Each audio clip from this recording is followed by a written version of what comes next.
Hey y'all, it's Dr. E, and I'm here with the general kind of walkthrough video for D2L for the fall 2022 semester. So this is applicable to whichever course you're taking with me. Don't be thrown if you've seen different course names in particular areas. This is just a way to start getting comfortable with the way I use D2L as an instructor. It's going to be beneficial for you to just take some time, click around, especially in the first week, and start to know where to go when you need to find information. You may be taking multiple classes online, and they're all going to look a little bit different. So that may, again, feel a little bit overwhelming in the first week. So just keep putting some time and effort into visiting your class areas and starting to get really comfortable with how things are set up. All right, so in this area, if there are ever any announcements of any kind, if I delay a due date or if I just want to remind you of a few things, I will use the announcements area. When you log in for the first time, you'll see this video there, but I'm working on it now, right? So at the top, you have these different tabs. And so the big one for us in this course is going to be the content area. So I'm going to click the content area and I'm just going to kind of pull it to the general table of contents here on the left hand side. And this is where you can scroll through all of this information by just clicking this. I wouldn't recommend it because it's overwhelming to just go through every, it's just a lot. So on the left hand side, the first place I want you to go when you log in is the Start Here section. And so this is just kind of walking you through, this is what you see on the left-hand side. And then there are several links that are just helpful in this first week of the course. So there's a place where you can click to meet your instructor. And if you want to click through all of that information, it's here. The syllabus, there's a separate video for the syllabus. The course calendar is here. And I want to note that for all my classes, I usually just offer the first 5 weeks or so. And that's very intentionally because I want to make sure that our pace is okay. So if I need to make some changes or adjustments, I don't want to have the whole semester loaded because then I'll make some edits and changes. And oftentimes I find that students get very overwhelmed when they see the entire semester set up and all the work that is due. So we're just getting a taste, first 5 weeks, and then we'll go from there. All right, so in addition to the course calendar, everything about the course textbook and technology is here. So for those of you in the lit course, this is going to look very different, but some of this information is also on the syllabus. Okay. Also in the start area or start here section is some frequently asked questions. And so this is just a space for, you know, some things that past students have asked about or things that I thought might be useful. So again, first week is overwhelming. You have a lot on your plate. I wouldn't say you have to go through and read absolutely everything in every single section now. That's just too much. So put some time aside, you know, don't sit and do it all at once, right? All right, so this just kind of gives you a sense of what's available and where to find it with a quick click. But on the left-hand side, there are also some different sections. So this is, again, for the lit course where the book information and any additional readings, but for the comp course, but for the lit course, you will have one for your book as well. There's a whole little section on student success, which I will continually add to. Since we are a brand new campus with LSC Online, we're working on developing a lot more of those resources, but we do have the good old standby, you know, when it comes to academic support, where we have the tutoring, we have all of these great areas. So I will update those as we as a campus start to grow, right, and have those things.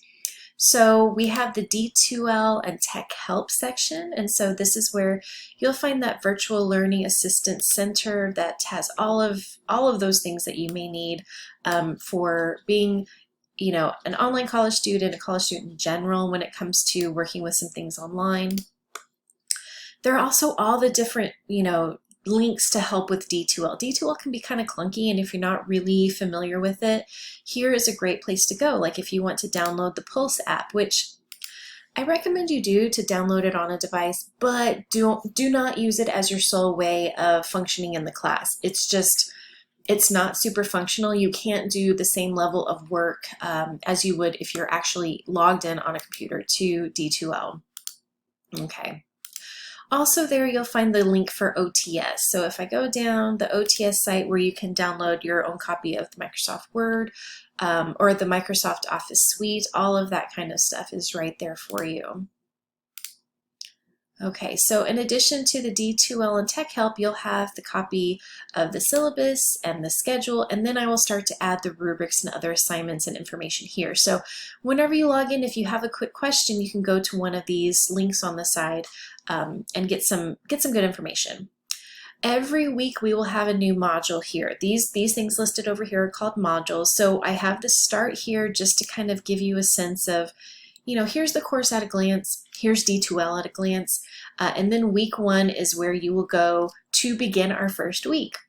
So I'm going to click here, but I want you to note that I'm going to be adding this video. There are other things that I'm going to be adding, so it's not quite complete yet, and if you're in the lit course, it'll look a little bit different. But every week we'll have a module that has a section that's called to watch, to review, and to do.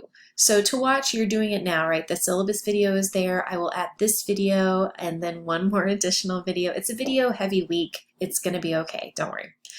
To review any documents or things that I think it's useful for you to review or to view, and then to do. So here, you have a couple of things that are actually due this week. If you scroll up, I'm always going to put a piece of the schedule right here at the top with, a Bitmoji, never hurt anybody. All right, so if we go back to just the general content area, everything on the left-hand side, and again, things will be added to as we go. There is the course activities tab. We will be in the assignments area whenever we need to upload assignments.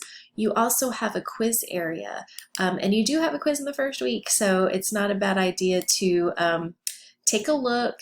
You don't need to get ahead unless your schedule is something, you have a schedule that warrants you needing to work ahead.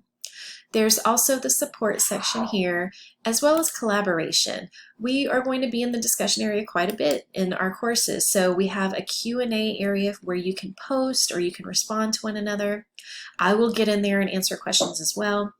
My preference is definitely that if you have a question related to the course or to an assignment, you post in that Q&A area, because if you have that question, other people will as well. So it's good to just get the information out there, and then everybody can benefit from the response, right?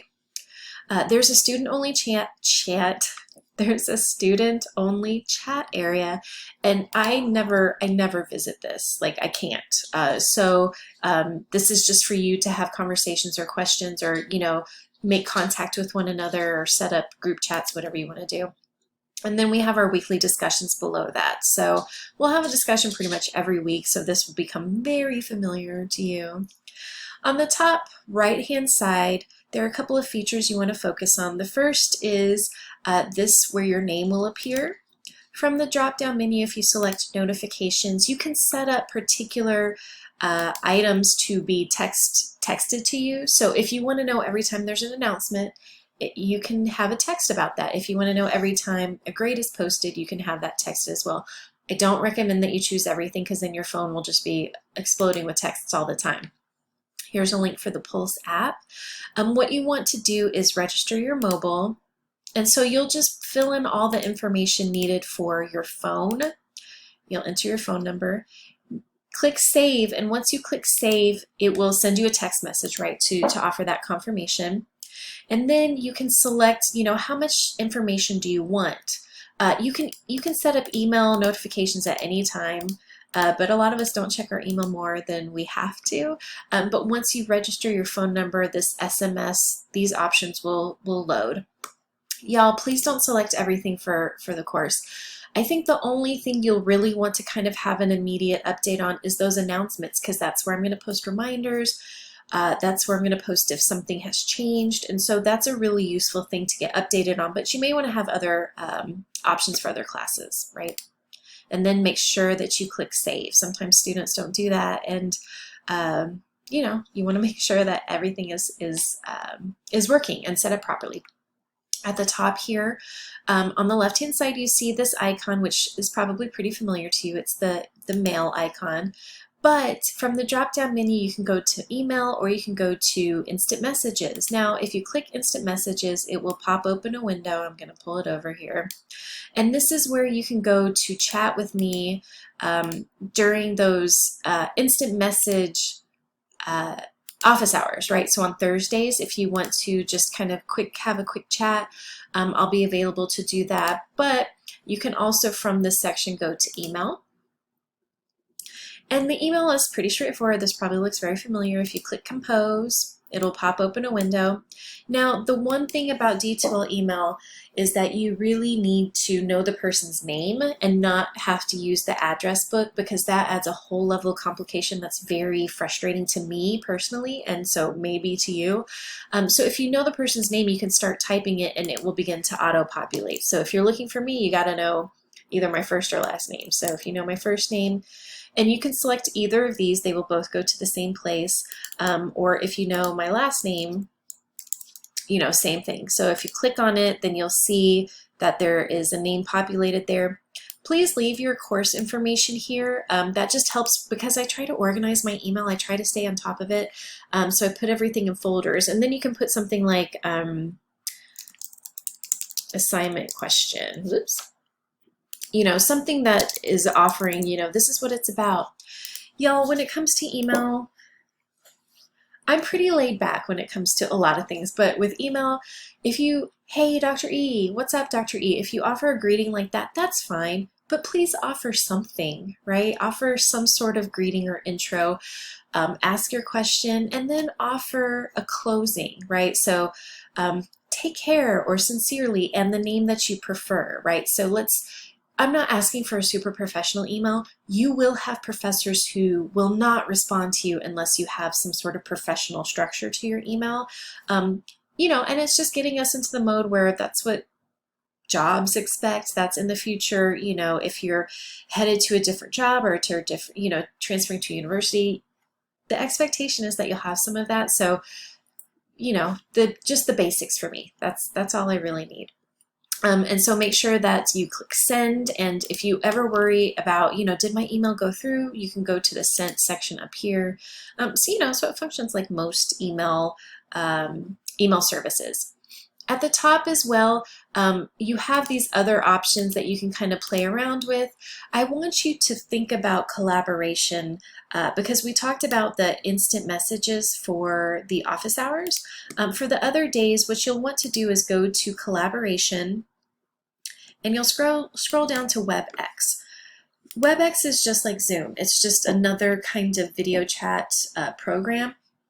It's a little clunky. D2L can be a little clunky, but once you get used to it, it'll be okay. And so when you go, you'll want to go to appointment booking.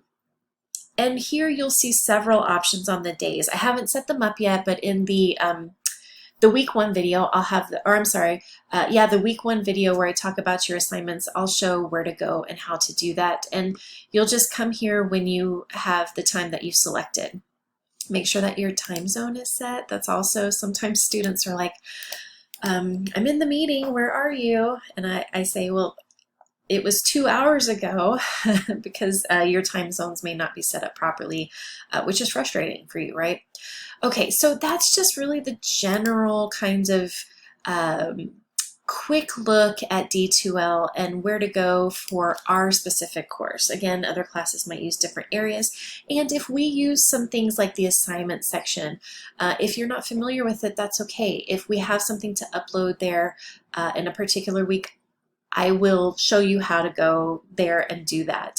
But then there's also that D2L help module that's in the content area. So hope you took a break after, you know, getting that first video and email. If you didn't get it previously, take a break after this one before you jump to the next video that's required this week.